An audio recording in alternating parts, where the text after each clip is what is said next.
বাতাসের বিষে কি নিঃশেষিত হবার পথে ভারতের রাজধানী দিল্লি? হাজার বছরের পুরনো এই শহরটি ঘিরে এমন প্রশ্নই উঠছে এখন। উৎপাদন, প্রযুক্তি, অর্থনীতিতে চারদিকে ভারতের যখন জয় জয়কার, তখন দূষণের কাছে হার মানতে হচ্ছে স্বয়ং এর রাজধানীকে। অবস্থা এমন যে ভারতের রাজধানী হিসেবে দিল্লিকে বাদ দিয়ে নতুন কোনো শহরে স্থানান্তরিত করার দাবিও জোরালো হচ্ছে। ধোঁয়ায় ঢাকা দিল্লির রাস্তায় এখন এক হাত দূরেও কোনো কিছু স্পষ্ট দেখা যায় না। সূর্যের তীব্র আলো বিষাক্ত এই ধোঁয়া কাটাতে পারছে না, ফলে দিনের বেলাতেও হেডলাইট জেলে চলাচল করছে গাড়ি। বন্ধ রয়েছে শিক্ষা প্রতিষ্ঠান, নগর জুড়ে সব ধরনের নির্মাণ কাজও বন্ধ। রাস্তায় চলা গাড়ির সংখ্যা, অফিস আদালতের কর্মী, কর্মঘণ্টা নির্দিষ্ট করে দিয়েছে সরকার। তবে এসব কোনো কিছুতেই নিয়ন্ত্রণে আসছে না দূষণ।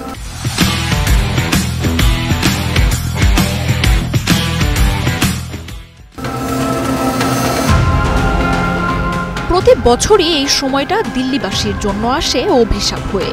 শীতের কুয়াশা বা মিষ্টি রোদ কোনোটারই দেখা পান না বাসিন্দারা। উল্টো দিল্লির বিষাক্ত বাতাসে নেয়া নিঃশ্বাসে গলা পুড়ে যায় তাদের। ছোট ছোট বাচ্চা আর বয়স্করা নানা রোগে আক্রান্ত হন। রাস্তায় বের হলেও ঘন ধোঁয়াশায় প্রাণঘাতী দুর্ঘটনায় পড়েন অনেকে। বছরের পর বছর ভয়াবহ দূষণের সাথে লড়াই করেই টিকে আছে শহরটির ৩ কোটির বেশি বাসিন্দা।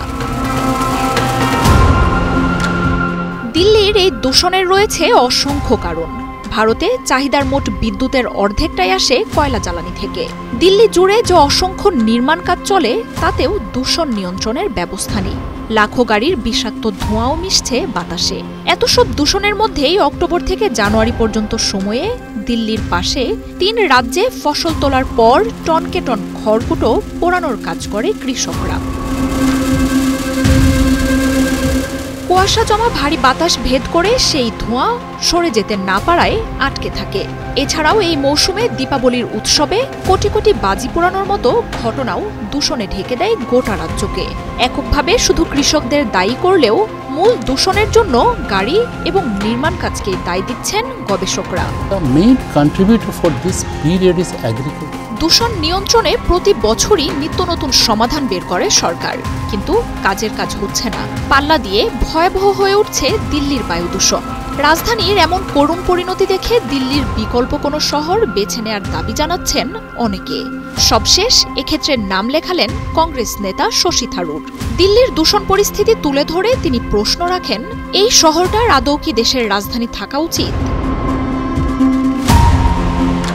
দেশটির রাজনীতিকরা বলছেন, বাতাসের মানি যদি রাজধানী নির্বাচনের কারিগর হয়, তাহলে সবচেয়ে পরিচ্ছন্ন শহর হিসেবে পরিচিত চেন্নাইকে রাজধানী করা উচিত। বাতাসের মানে সবচেয়ে ভালো অবস্থানে থাকা ইম্ফল, ইটানগর, শিলং, গ্যাংটক বা আগরতলার নামও উঠছে। তবে রাজ্য ও কেন্দ্রশাসনের জটিলতা এবং জটিল রাজনৈতিক কাঠামোতে রাজধানী নির্বাচনের এই বিতর্ক আজীবন চললেও শেষ হবে না। মার্জিয়া উপমা, ৭১।